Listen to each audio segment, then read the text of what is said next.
people all around the world for a better life. And we hope that their leadership takes the right decision. But the deal we'll accept is they end their nuclear program. It's very straightforward. And I'm glad that Governor Romney agrees with the steps that we're taking.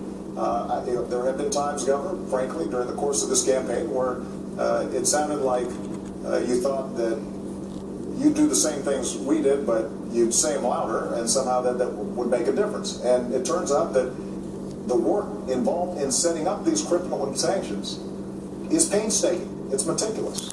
We started from the day we got in office, and the reason it was so important, and this is a testament to how we've restored American credibility and strength around the world, is we had to make sure that all the countries participated, even countries like Russia and China.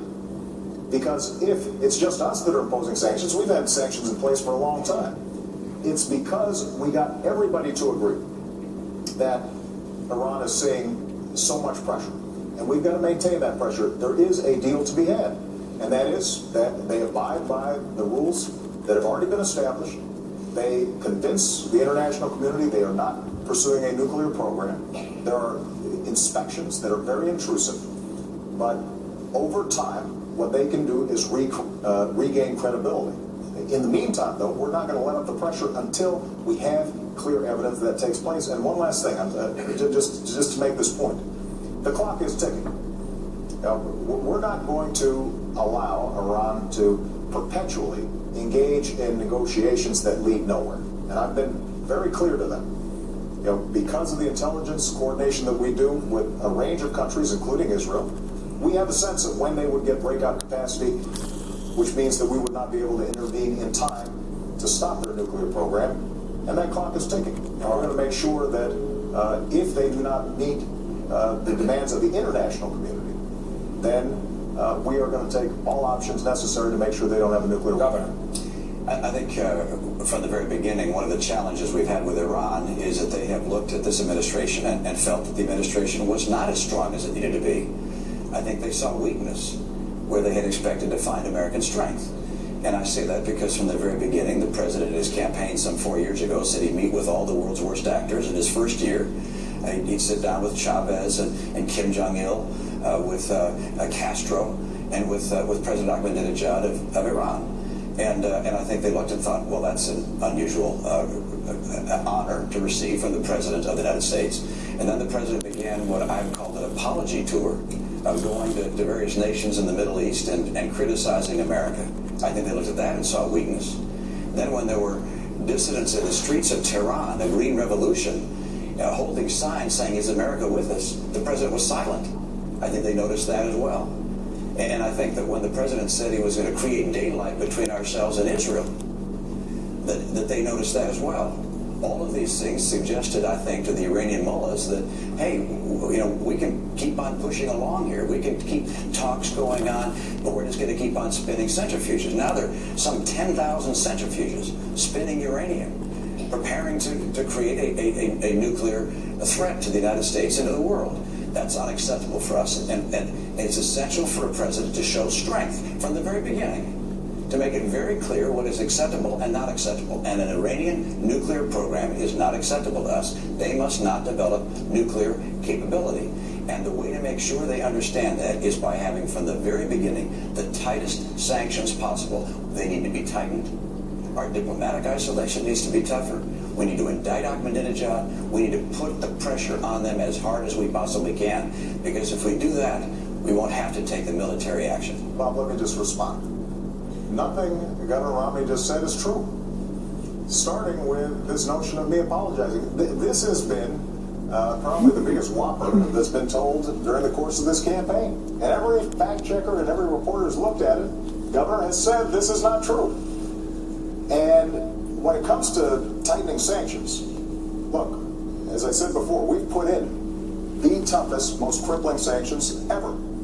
And the fact is, while we were coordinating an international coalition to make sure these sanctions were effective, you were still invested in a Chinese state oil company that was doing business with the Iranian oil sector. So I'll let the American people decide, judge, who's going to be more effective and more credible when it comes to imposing crippling sanctions. And with respect to our attitude about the Iranian Revolution, I was very clear about the murderous activities that had taken place, and that was contrary to international law and everything that civilized people stand for. And so the strength that we have shown in Iran is shown by the fact that we've been able to mobilize the world. When I came into office, the world was divided. Iran was resurgent. Iran is at its weakest point, economically, strategically, militarily, than in many years. And we are going to continue to keep the pressure on to make sure that they do not get a nuclear weapon. That's in America's national interest, and that will be the case so long as I'm president. We're 4 years closer to a nuclear Iran.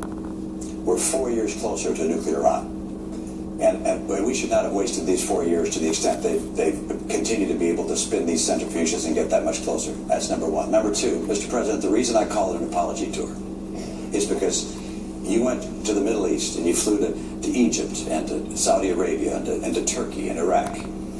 And by the way, you skipped Israel, our closest friend in the region. But you went to the other nations. And by the way, they noticed that you skipped Israel. And then in those nations, on Arabic TV, you said that America had been dismissive and derisive. You said that on occasion, America had dictated to other nations. Mr. President, America has not dictated to other nations. We have freed other nations from dictators. Let me respond. If we're going to talk about trips that we've taken, when I was a candidate for office, first trip I took was to visit our troops. And when I went to Israel as a candidate, I didn't take donors. I didn't attend fundraisers. I went to Yad Vashem, the Holocaust Museum there, to remind myself the nature of evil and why our bond with Israel will be unbreakable. And then I went down to the border towns of Sderot, which had experienced missiles raining down from Hamas.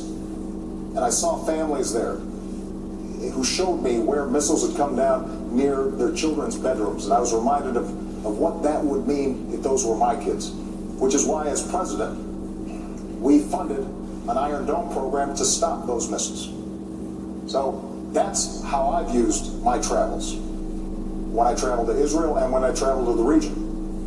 And the central question at this point is going to be who's going to be credible to all parties involved. Yeah. And they can look at my track record, whether it's Iran sanctions, whether it's dealing with counterterrorism, whether it's supporting democracy, whether it's supporting women's rights, whether it's supporting religious minorities, and they can say that the President of the United States and the United States of America has stood on the right side of history. And that kind of credibility is precisely why we've been able to show leadership on a wide range of issues facing the world right now. What